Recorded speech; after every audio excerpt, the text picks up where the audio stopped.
You did not become resented because you were cruel. You became resented because you stopped mistranslating them into the version they needed you to believe.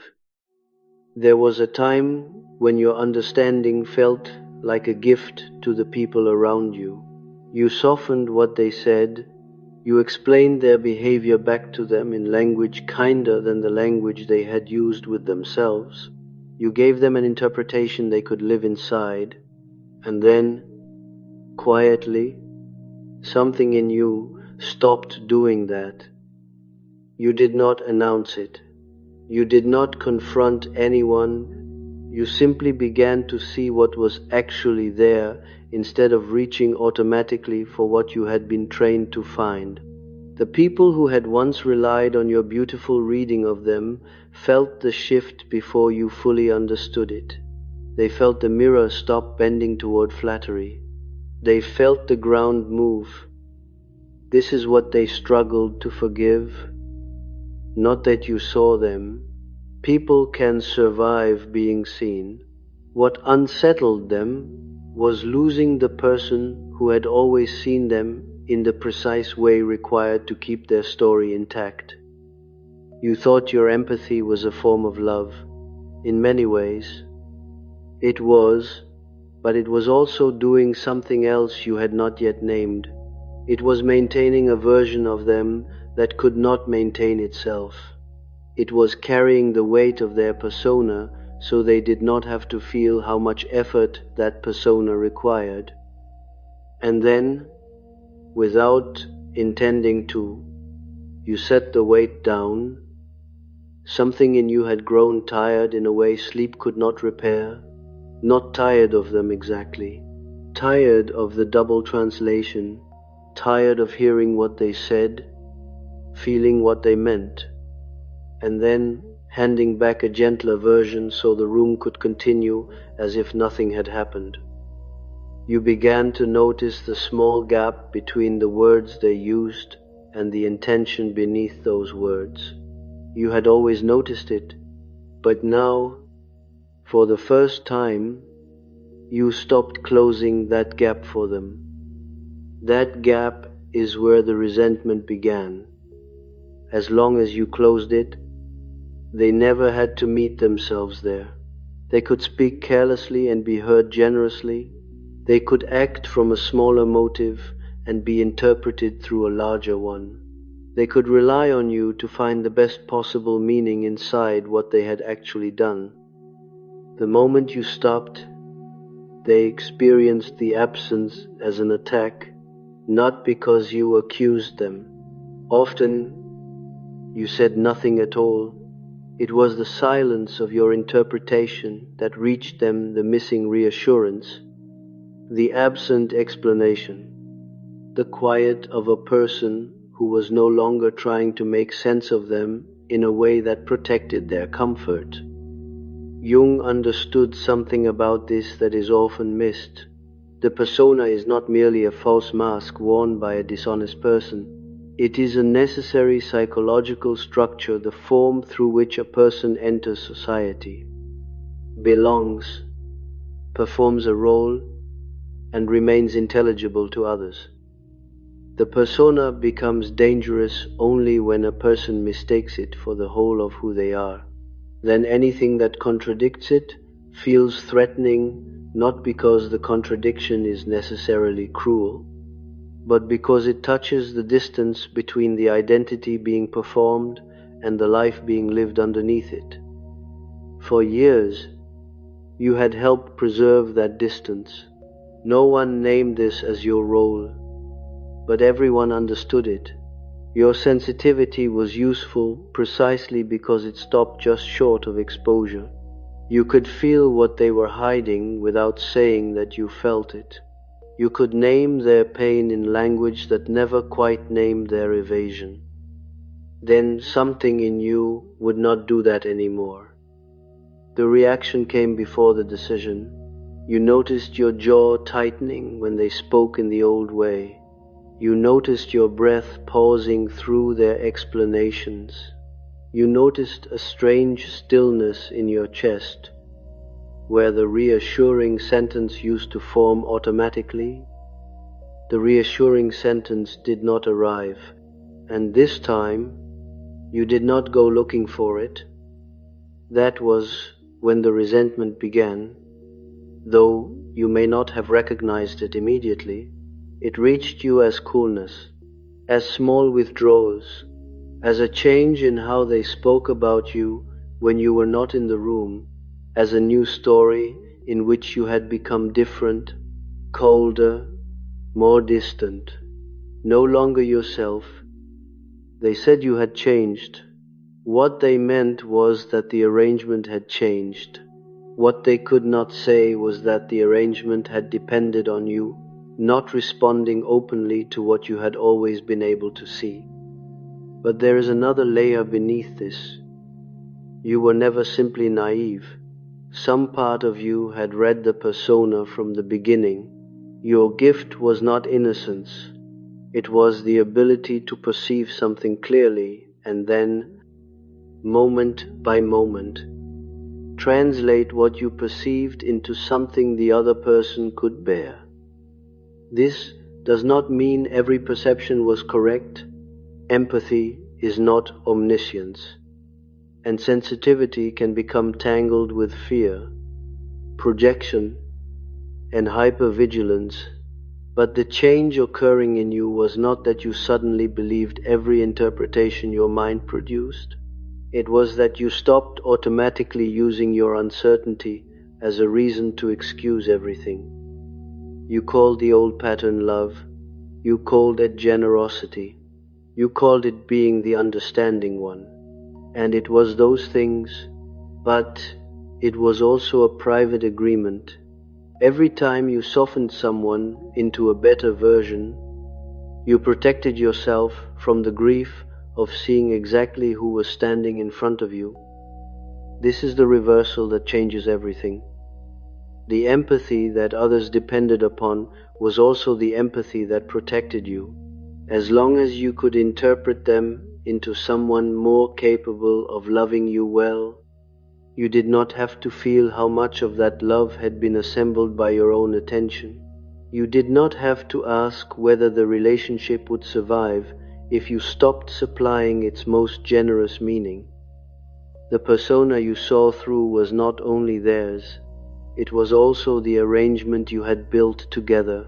When you stopped translating, their performed identity was threatened, but so was the version of you whose belonging depended on making that identity believable. Both personas had supported the same relationship. They resented the empath for the same reason. A person may resent a witness who can no longer be recruited into the preferred story, not because the witness is making an accusation, but because the witness has stopped participating in the pleasant fiction. You did not accuse them. You simply stopped decorating what happened, and the absence of that decoration felt like an accusation the room could not answer. You began to notice something else. The people who resented your clearer sight were often the same people who had once praised your sensitivity most loudly. They had called you perceptive, deep, unusually understanding. They had told you that you could see them in a way no one else could. But when that perception began to include what they were avoiding, what they were performing, and what their explanations concealed, the very quality they had praised became the quality they described as too much. The perception had not necessarily become harsher, its direction had changed. While it flowed toward generous interpretations, it was considered a gift. When it began to illuminate contradictions, it became, in their language, cold, judgmental, unfair, not who you used to be. You began to understand something painful. Some of them had never loved the perception itself. They had loved what the perception did for them, They had loved being read generously by someone who could sense far more than they ever said aloud. That is a specific kind of admiration, and it lasts only while the reading remains comforting.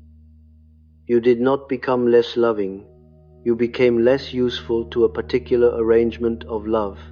In the emotional economy of that arrangement, becoming less useful was experienced as becoming less loving, because the two had been fused for so long that no one in the room could tell them apart.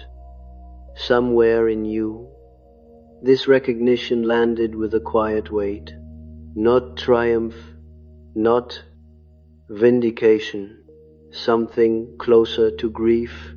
You began to understand what your empathy had actually been carrying, and how many people had depended on you to carry it without ever naming the weight aloud.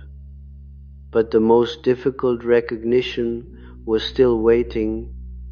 If their persona had required your participation, then your identity as the understanding one had required theirs as well. Their need to be softened had given you a role. Their contradictions had given your sensitivity somewhere to go. Their hidden motives had allowed you to remain perceptive without ever turning that perception fully toward yourself. When you stopped protecting them from what you saw, you also lost the structure that had protected you from a more intimate question. Who are you when understanding someone no longer requires you to abandon what you know? You began to see how the arrangement had built itself, not through one decisive moment or a single conscious choice. It had accumulated through the small movements of 1,000 ordinary exchanges, each of which had felt, at the time, like nothing more than kindness. Someone would speak, you would listen. Before you had consciously chosen anything, a second process would begin inside you. You would take what they had said and quietly rewrite it into what they must have meant to say. You would remove the sharp edge, add the missing context, and offer back a version of them slightly more coherent than the one they had actually shown you. They received that version as if it were simply the truth of who they were. Over time, they came to expect that reception, given enough time. Some of them came to depend upon it. This is how a persona can become dependent on a witness. It does not necessarily begin as manipulation. It often begins as relief. A person discovers that near you, they feel closer to the person they wish themselves to be. Without realizing what is happening, they begin arranging the relationship around continued access to that feeling. You did not know you were helping produce it. You thought they were simply becoming their better self in your presence. You did not yet see how much invisible work you were doing to preserve that version of them, or how little of that work the relationship required them to recognize. The pattern spread quietly into every part of your life. It entered your work, your friendships, your family, and even the relationships in which you believed you were finally being seen. In almost every room where you were valued for a similar reason. You made the room feel more coherent than it actually was. Colleagues brought you the version of a problem they could tolerate telling, and you responded to the problem you sensed beneath it. They left feeling understood. You left carrying the part they had not yet been willing or able to examine.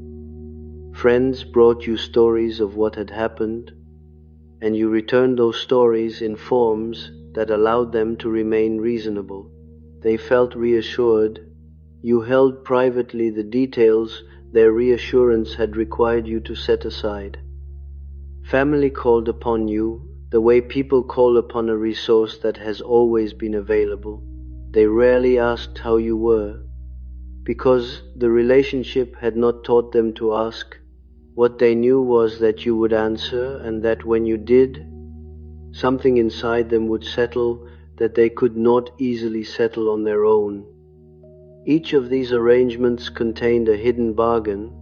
In exchange for being the interpreter, you were allowed to stay, you were allowed to belong, you remained someone people wanted near because your presence did something for them that they could not easily find elsewhere.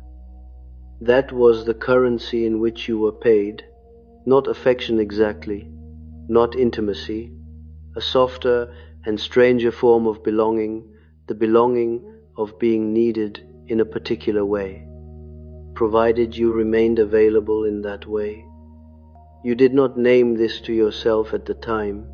If someone had described it to you plainly, you might have felt insulted.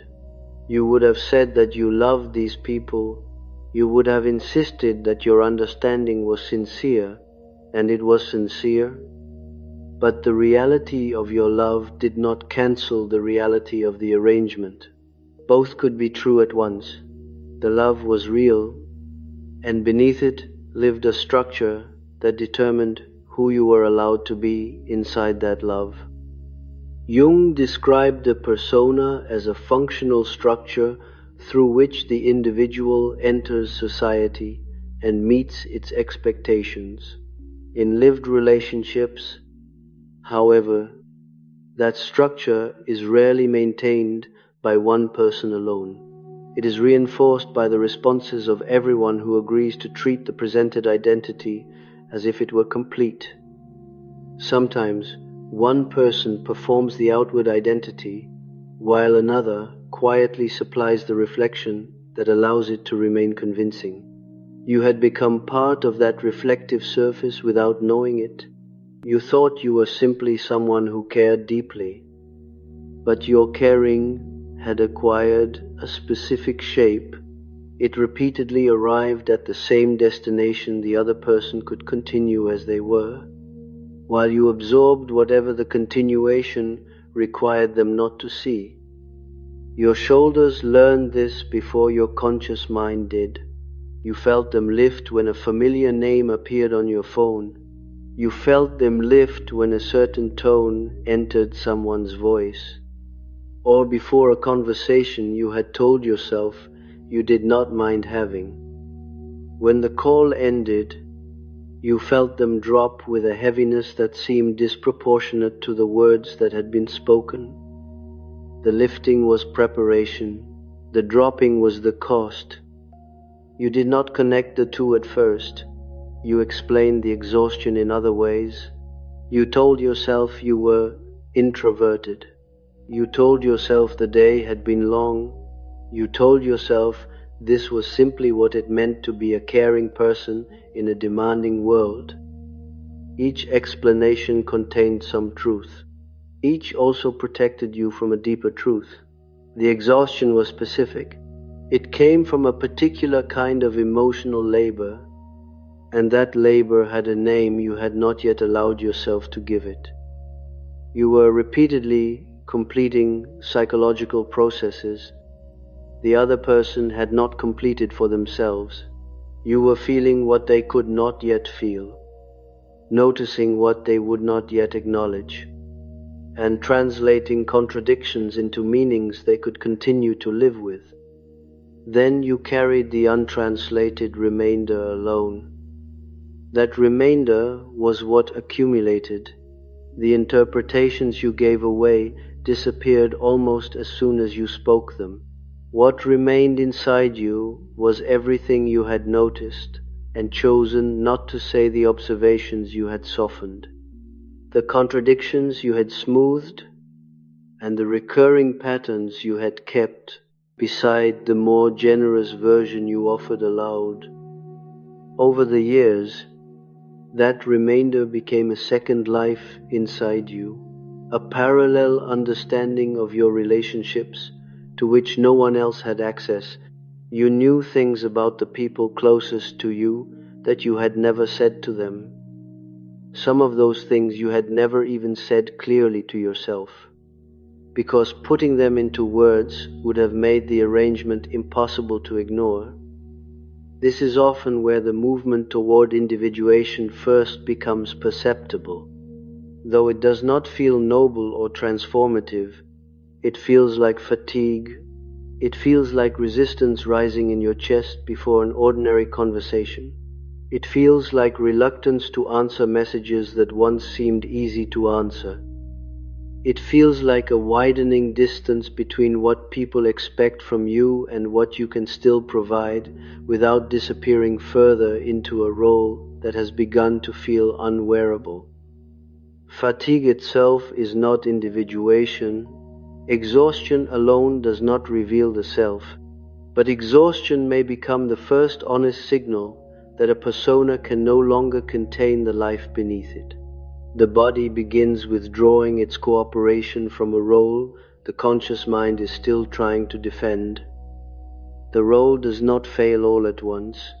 It fails through small refusals you barely notice. A reassurance does not arrive. A question remains unasked because you already know the answer and no longer want to pretend you are hearing it for the first time. A silence lasts one beat longer than it used to. A phrase that would once have softened the moment remains unspoken, not out of cruelty, but because you can no longer say it and remain inwardly honest at the same time. Each small refusal loosens a piece of the arrangement, not their persona alone, yours as well. The endlessly understanding version of you was also a persona, built partly in response to what the room required. It had allowed you to belong, but only by making your perception useful to everyone except yourself. When you stop performing that identity, you are not necessarily becoming someone new. You are creating the first opening through which something older than the role can emerge, something that existed before understanding became the price of belonging. The people around you register these refusals long before they can explain what they are sensing. They feel that something has shifted, so they reach for familiar explanations. They say you seem tired, distant, different lately. They ask whether something is wrong, though beneath the concern is often another request: whatever has changed, please change it back. You do not know how to answer. You cannot say that you have stopped translating them. You cannot explain that you are no longer willing to carry the remainder. You cannot tell them that the version of you they miss was slowly consuming the version of you that might actually have been able to live. So you say that you are fine, you say that nothing is wrong, and in your throat you feel the small tightening of another sentence you have chosen not to speak. Beneath that tightening, however, something else is happening. A quiet clarification is taking place inside you. The generous interpretations still form in your mind, but you no longer release them automatically. You see the persona, you see what it protects, you see the fear, shame, and longing beneath it. But now you also see what maintaining it has cost the other person and what maintaining it with them has cost you. This clearer sight does not require you to condemn them. It does not make them evil, and it does not make you infallible. It simply means compassion is no longer being used to erase consequence. You can understand why the persona formed without agreeing to keep living inside the reality it creates. And you understand, with a stillness that surprises you, that the arrangement cannot continue in its old form, not because you have made a dramatic decision to end it, but because something in you has stopped being able to supply what the arrangement requires. The supply has ceased quietly, without ceremony or announcement. No amount of guilt, remembered love, or loyalty to the person you used to be can make it begin flowing again. What the people around you experience as withdrawal is, for you, the first return of energy that had been leaving you for years, and as that energy begins to return, the persona they depended upon does not disappear immediately. It begins to look for another way to bring you back. The old arrangement did not end cleanly.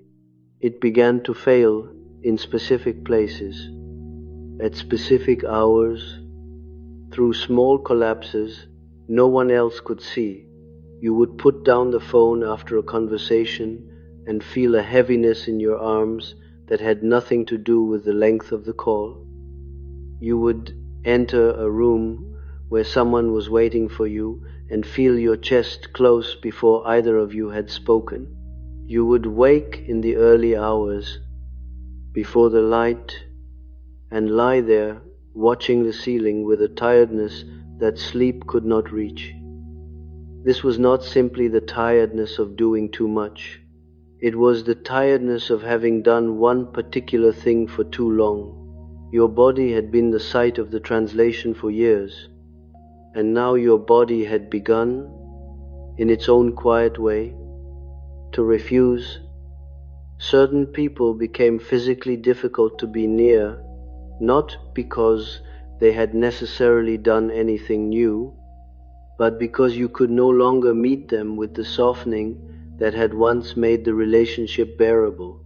Without it, you felt every unspoken assumption, every familiar demand, and every moment in which the exchange required you to disappear slightly so that it could continue unchanged. You could not always name what was happening. You knew only that after certain calls, you needed to sit in silence. After certain visits, you needed a day of solitude that no one around you would understand if you tried to explain it. A name appearing on your screen could tighten your jaw before your conscious mind had formed a thought. The reaction arrived before the explanation, but the reaction was not yet a verdict. Your body could signal accumulated strain without making every interpretation correct. Old fear, hypervigilance, and present reality could all speak through the same tightened chest. What had changed was that you were finally willing to listen instead of immediately overriding the signal for someone else's comfort. As you listened, you encountered a resentment you had not admitted for years. It surprised you when you first felt it clearly. You had built an identity around being someone who understood too much to resent anyone. Yet, when you became still enough to feel what was actually present, the resentment was old, detailed, and specific. It remembered names, it remembered occasions, it remembered every moment in which you had translated something you should not have been required to translate alone. You had not been free of resentment. You had kept it beneath the empathy so that the empathy could continue functioning. The resentment had become the hidden price of your understanding, a price recorded internally in a currency you had refused to count. This is where the shadow returned, not as an intruder, but as material that had always been present and had finally become impossible to exclude. You had thought of yourself as the understanding one, the patient one, the person who did not need to be seen because seeing others was already enough. Beneath that identity lived another figure, a part of you that had known more about the arrangement than your conscious story permitted. This part had watched the people you loved rely on your interpretations and had sometimes felt contempt for how easily they accepted them. It had known how much you were carrying and had occasionally wanted the entire arrangement to fail, not because you wanted anyone destroyed, but because only its failure seemed capable of making your invisible labor visible. You did not want to admit that this figure belonged to you. It did not match the story you had told about your kindness. It did not match the reputation you had built or the explanation of yourself that you had carried for as long as you could remember. But the figure was yours. Its presence did not mean your kindness had been false. It meant your kindness had been more complicated than you had allowed it to be. You had loved these people, and you had resented them. You had wanted their good, and you had wanted release from the responsibility of maintaining it. Both had been true at once. The arrangement had survived partly because one of those truths had remained hidden even from you. In Jungian terms, the shadow does not emerge because a person has suddenly become worse. It emerges when the conscious identity can no longer exclude everything that contradicts the image it has formed of itself. The anger, envy, selfishness, judgment, and unmet need were not created by the new awareness. They had been denied a place within the old identity. The shadow did not prove that every suspicion was accurate or every resentment justified. It revealed that your goodness had been maintained partly by banishing certain feelings from consciousness. Those feelings had continued to influence you from beneath the identity, whether you acknowledged them or not. Now the light had shifted. In that altered light, you could see that your empathy had never been the entirely pure and selfless force you once imagined. It had been loving, but it had also been intelligent and protective. It had helped you remain acceptable to people whose acceptance you needed more than you wanted to admit. It had become the shape your longing took when direct longing felt too dangerous to reveal. This recognition did not undo the love. The love had been real, but it had been mixed with fear, need, control, and the wish to remain indispensable. Those other elements had names now, and the names were not flattering. There was grief inside this recognition, and its weight surprised you. You had expected that when the arrangement finally began to collapse, you would feel free. Instead, you felt the sober weight of seeing your own life without extending to yourself, the flattering interpretation you had once extended to everyone else. You had done much of what you had done in order to belong. You had understood people far beyond what the relationships could reciprocate. Because understanding allowed you to remain near them, you translated painful behavior into forms you could continue loving because the alternative was to confront the limits of what those relationships could offer. Empathy had protected you from that grief for a long time. Now the protection was wearing through, and the grief was arriving. The grief was for the years. It was for the earlier self who had believed the arrangement would eventually become mutual. It was for the conversations you would never have with people who had already decided what your change meant. It was also for the private disappointment of realizing that certain relationships had not been what you told yourself they were. Some part of you had sensed this long ago, but you had not been ready to know it in words. To know it clearly might have ended the arrangement before you knew how to survive its ending. Your body carried this grief before your mind gave it language. A heaviness would settle in your chest during an ordinary moment. You would stop in the middle of a task, holding an object, unable to remember what you had intended to do. In the mirror, you noticed a stillness in your face that had not been there before, the stillness of a person who had stopped rehearsing the expression the room required. The people who had benefited from your interpretations began reaching for you in the ways that had once worked. They used the old tones, introduced the old subjects, and offered the familiar openings through which your familiar responses were supposed to arrive. Something in you recognized those openings and, for the first time, declined them, not through confrontation or punishment, but through a quiet refusal that did not announce itself.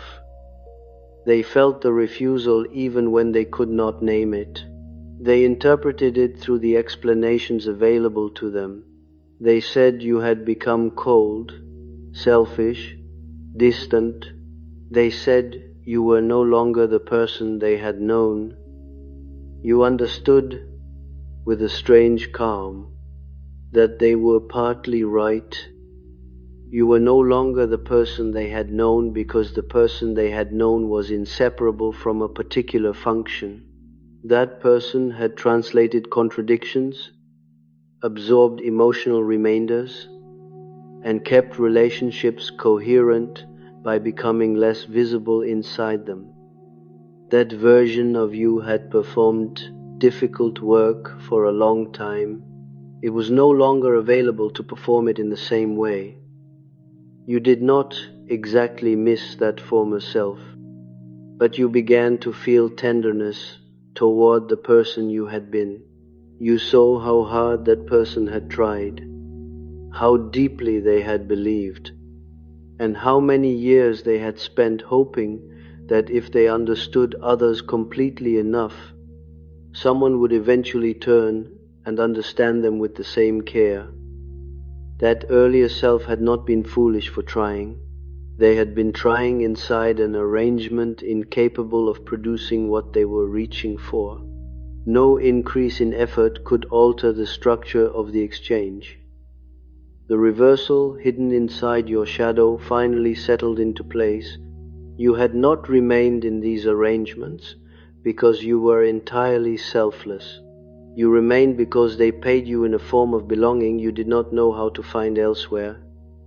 You made yourself indispensable because being dispensable felt intolerable. You translated people into more loving versions because meeting the limits of their behavior directly would have required you to admit how alone you sometimes felt inside relationships you called close. This recognition did not make you a worse person. It made your understanding of yourself more complete. At this depth, accuracy was not condemnation. It was the beginning of responsibility. You could not return to the old arrangement. The automatic willingness to translate had left your body in a way that could not simply be summoned back. Yet you did not know what would replace it. No clean new identity was waiting to receive you. There was only the space where the old role had been, and the strange quiet of standing inside that space without rushing to fill it. For now, you were living in the interval. The arrangement had failed, but nothing stable had formed in its place. The resentment had surfaced without yet becoming discernment. The grief had arrived without asking to be resolved. You could not return to being the person they had known, and you could not yet fully inhabit the person who might come next. So you remained inside the interval without trying to leave it prematurely. Something in you understood that the interval itself was performing necessary work. The emptiness where the old translation had lived was not evidence that you had failed. It was a clearing, but a clearing is not yet a new life. It offers no instructions, guarantees, or immediate identity. It asks only that you stop rebuilding the structure that has just collapsed simply because emptiness feels unfamiliar. Whatever came next would not be summoned through force. It would begin only when you could remain in that open space without turning your empathy into another role, your resentment into another persona, or your awakening into another way of avoiding yourself. The change in you began to create its own social weather. You could feel it in the small comments arriving from every direction, delivered as concern, disguised as observation, or shaped into questions that were not entirely questions. "You have changed," they said. "You used to be warmer. You used to understand. You used to be the one who could see what everyone else missed. Now you seem harder. Now you seem far away. Now you seem like someone we are no longer certain we recognize." You listened and felt something quiet turn over inside you. Beneath some of these sentences, you could hear what was not being said. They did not only miss the person you had been, they missed a function you had performed so consistently that they had come to experience it as your personality. They missed the reassurance that arrived before they asked for it. They missed the way you made contradictions feel coherent. They missed being understood without having to examine what your understanding had cost. This did not mean that all their concern was false. Some of them genuinely missed your warmth. Some were confused rather than manipulative. Some had no language for the change except the language of loss. Their disappointment did not automatically make them cruel. But the loss was real, and so was the function they had lost. You did not immediately correct them. You were not yet certain how to explain what had happened without returning to the very labor you were trying to leave. To make the change perfectly understandable to them would require you to translate yourself back into the old terms, and something in you could no longer survive another translation. You suspected that some of them had begun speaking about you when you were not in the room. You could not know every conversation that had occurred, but you noticed small signs, the pause before a discussion resumed, the careful shape of a greeting, the glance that seemed to carry information you had not been given. A story about you was changing, whether through spoken conversations or through the private interpretations people formed in your absence. In the old story, you had been the sensitive one, the perceptive one, the person who understood.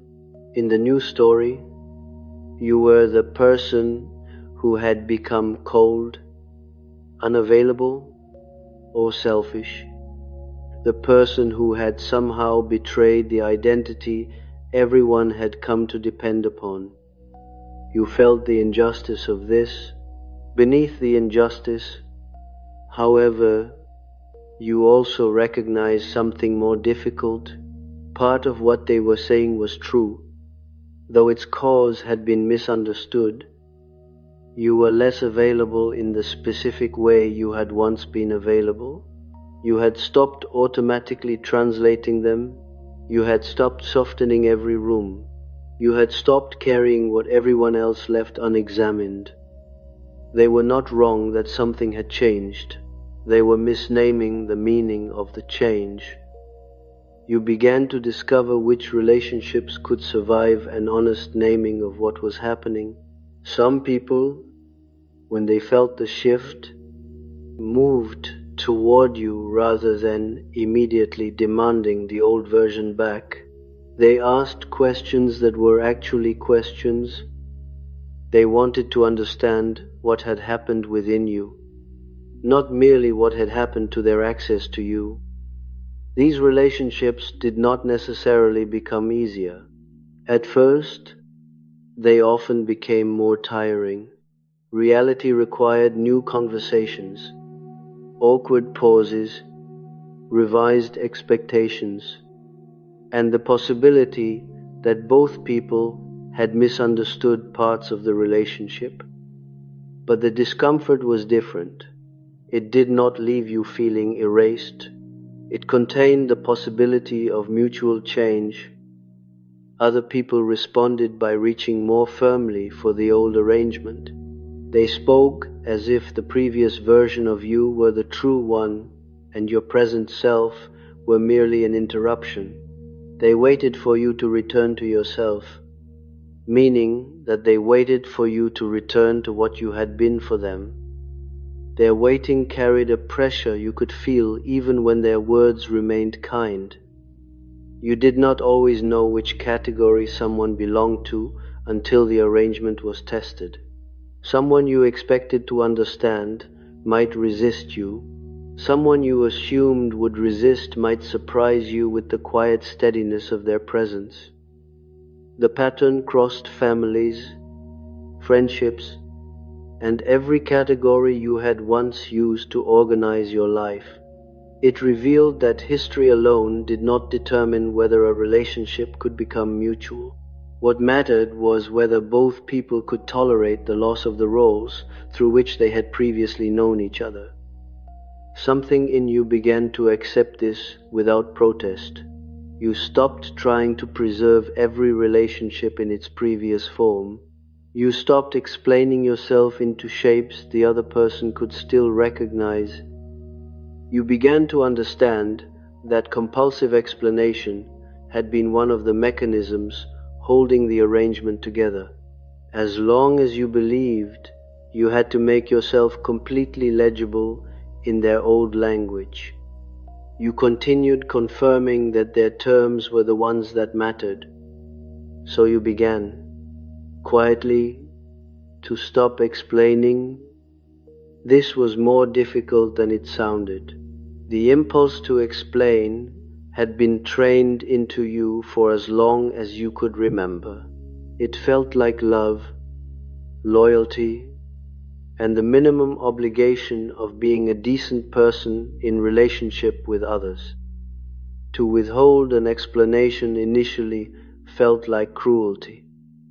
But you were not learning to withhold truth as punishment. You were learning the difference between communication and self-erasure. Communication allowed you to say what was true and give the other person a chance to respond. Compulsive explanation required you to keep speaking until they approved of your truth, understood it in the preferred way, or released you from their disappointment. You could communicate honestly without making their acceptance the condition of your honesty. You could explain once without explaining endlessly. You could listen to confusion without treating confusion as an emergency you were obligated to resolve. This distinction changed something fundamental. The relationships capable of becoming mutual did not require you to translate yourself compulsively. Those people gave you time. They tolerated pauses. They allowed you to arrive at your own understanding before demanding that you convert it into language they could immediately accept. They might disagree with you. They might feel hurt, but they did not require you to abandon your own perception in order to prove that you still cared. The relationships built primarily around your old function responded differently. In them, no explanation was ever complete because the purpose of the explanation was not understanding. Its purpose was restoration. They wanted the old arrangement restored, and every explanation that did not restore it produced the demand for another. You began to feel a strange, sober tenderness for the people who could not follow you beyond this point. Not contempt, not superiority. A tenderness that acknowledged what the arrangement had provided for them as well as what it had provided for you. They had relied on your interpretations to preserve a particular understanding of themselves. When those interpretations stopped arriving, they lost something psychologically real. They were not wrong to feel the loss. They simply could not always see what they were losing. You could see it because your perception had not disappeared. It had turned toward the structure of the relationship itself. You now saw the years of quiet co-authorship, You saw what the two of you had built together and what could no longer survive once you stopped supplying your part of the structure. That recognition also prevented you from making them solely responsible. They had benefited from the role, but you had participated in it. You had your own reasons for remaining inside it. You had received a particular form of belonging in return. To see the arrangement clearly was to see both sides of it. There were still days when grief moved through you without warning.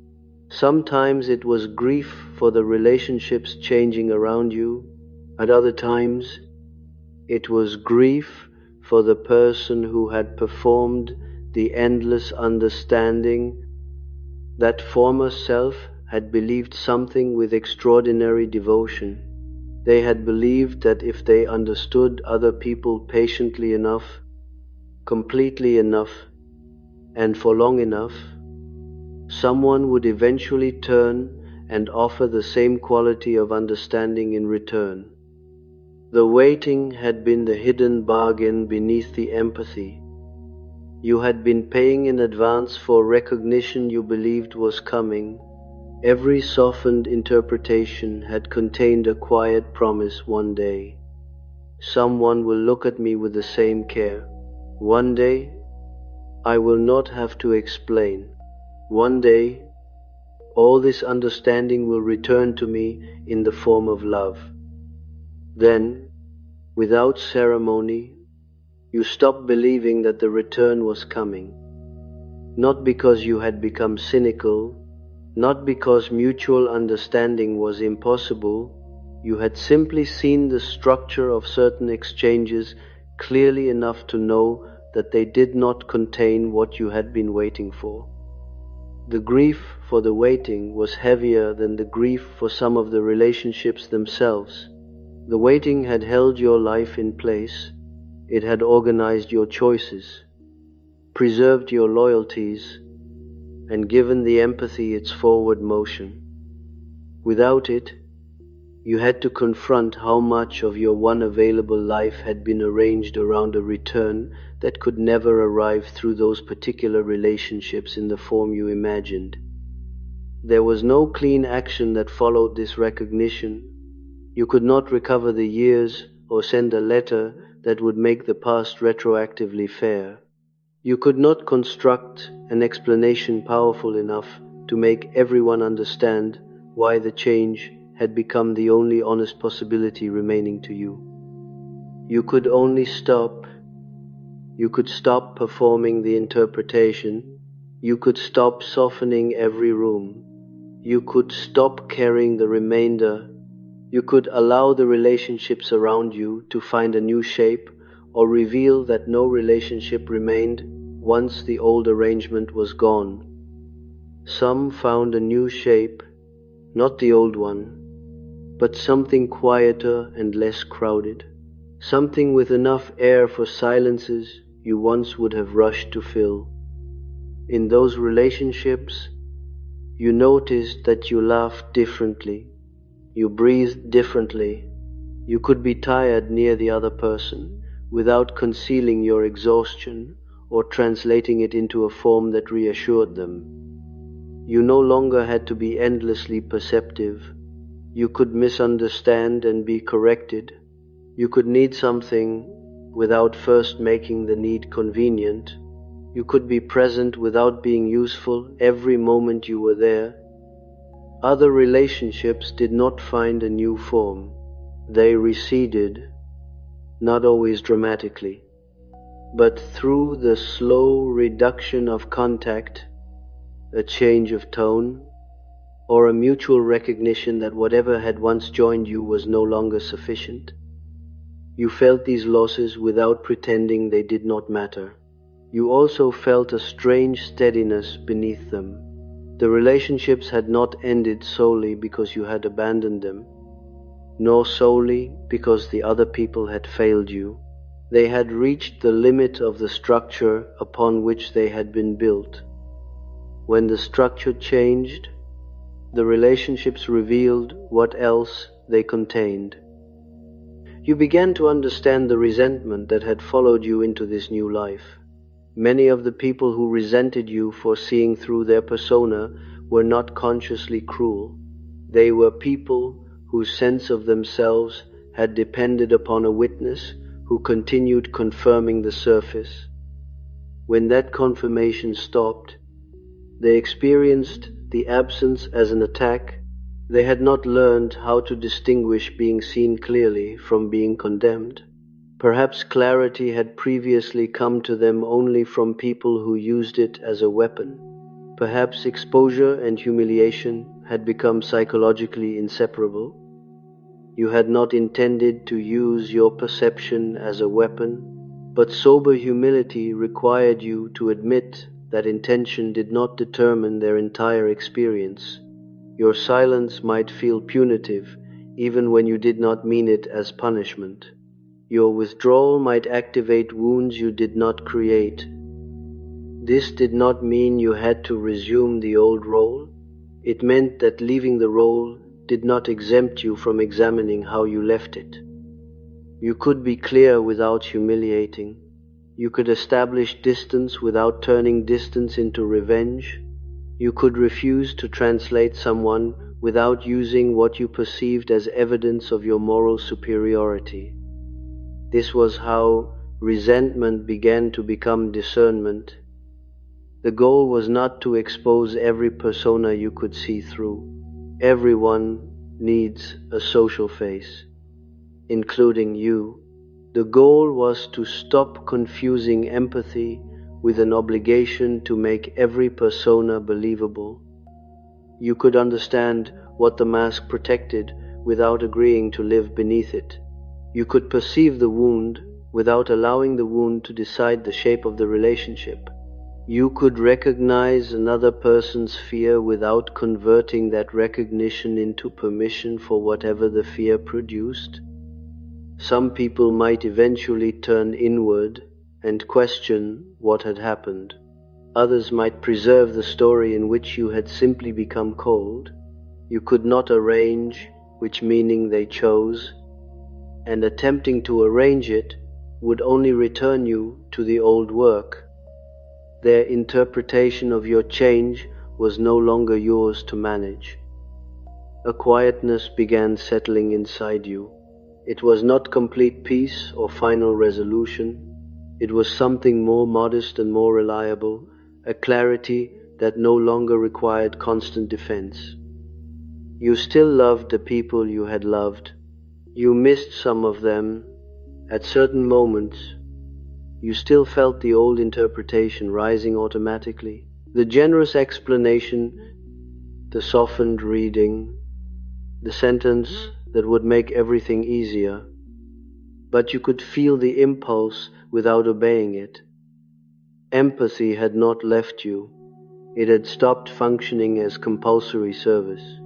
It was returning to what it might have been before it learned to earn belonging, a form of seeing, feeling, and attention. Now it could be offered by choice rather than extracted through expectation. It could include the other person without excluding you. It could understand pain without erasing consequence. It could remain compassionate without falsifying what had happened. The persona you had seen through was theirs. The persona you had finally begun to set down was your own, the endlessly understanding identity that had made their performance possible. What ended was not your capacity to love. What ended was the belief that love required you to mistranslate what you saw. The people who had depended on the old arrangement might continue to resent you.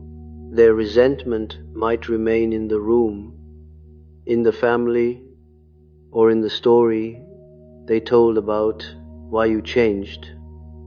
But it was no longer a summons. It no longer required an answer, a correction, or one final beautiful explanation. They might still resent you for seeing through their persona. Their resentment was no longer yours to translate.